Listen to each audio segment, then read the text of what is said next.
utterly pointless. Project Nigel! You know, I was saying about dog hairs being everywhere, even years after the dog hair had all been cleared out. Look at this, there's even dog hair on the outside of Project Barry. How's that possible? I did think that was really weird when I just noticed that, but then I remembered I stood there while I trimmed my beard up the other day. I do believe I should wish you all a good morning from me. Today could be like any other day, really. It's just a day. What day is it? Don't know. Well, actually I do know, but it could feel like a Saturday or even a Wednesday, but I'm fairly sure it's Monday. And that's enough of that radish rambling. Let's get on with some work. Now, Mr. Craig from Project RoverRevival is on his way down here to buy an alternator off of this engine, which was of course taken out of that car there, Project Terry, by me just the other day. So he'll be here soon, as I need to take it off. So with that in mind, that does bring me rather nicely to a point on this particular engine here, that I do actually want to just strip it down, at least to a bare block, and I may as well do that today. And the same goes for that subframe down there, because I mean, I've spent quite a long time sorting this place out, only for the place to become disorganised in such a rapid fashion that it's just unbelievable. Right, let's remove an alternator. Oh, I could just wait till Craig gets here and let him do it.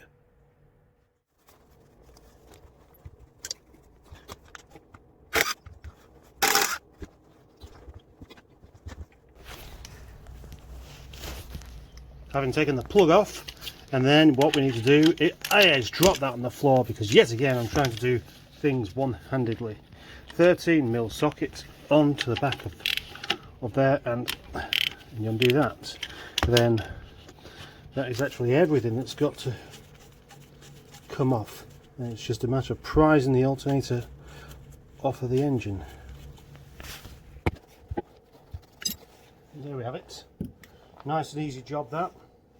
Now I could just strip this engine down today, but really it's not exactly urgent. It's not as much in the way. Subframe there, at least I can slide the engine around a bit easier, but that's actually more of a trip hazard.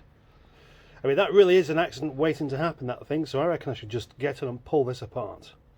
Now today I decided I was going to take apart this subframe, and I haven't done it yet. I've undone a few bolts, but already a couple of hours have gone by because of answering messages and speaking to people, and Craig coming down. And you know what? It's Craig does chat a bit. I'll be honest. I don't mind chatting with him, but he does chat quite a lot. And he tells me how busy he is as well, and he's got to go, and then he'll chat for another half an hour. I say that, and then 10 minutes later, one suspension leg off, the front part of the subframe detached from that, and the other suspension leg over there. So not too bad, really. Just got to remember which is which now. Now it's a bit later, I can show you some things I've put away. There, suspension legs complete with hubs, both sides on that shelf there. I mustn't forget that there as well. On this shelf, part of the subframe and the steering rack and a drive shaft and a anti-roll bar. It was all very exciting stuff, and I've got my walkway back now. See, I can walk across there with less danger than before. And now for the next hour or so, I may as well continue to strip out stuff from Terry. This has been a lovely day, but it's about to come to an end, because obviously it's time to go home. I don't feel like I've done a great deal today. Shouldn't spend so long chatting to people, I guess.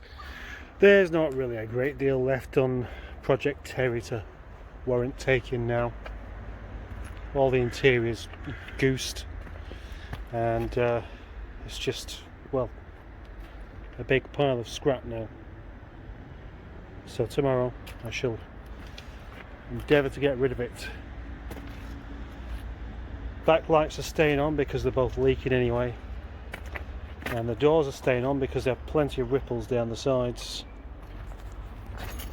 Odd thing is though, it doesn't matter how much you take off a car, there's still bits left that you could still take. So I mean, this looks like there's practically nothing left, but I could probably spend another day on it just removing other bits. Fuse box, battery tray, engine mounts, purge thingy, brake servo, another engine mounts, bonnet hinges,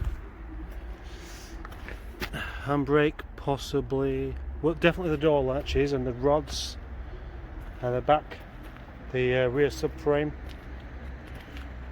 I'd like to say this plinth, but I've never managed to get one of these off because they've got the security torques, bits that always go rotten. Rear wiper motor and arm. Door handles, rubbing strips, fuel tank, fuel pump. There really is quite a lot I could carry on doing. Anyway, how many cups of tea do you think I had today? Well, I can tell you because I put all of my tea bags into one cup once I'd finished with them. Look, there you go.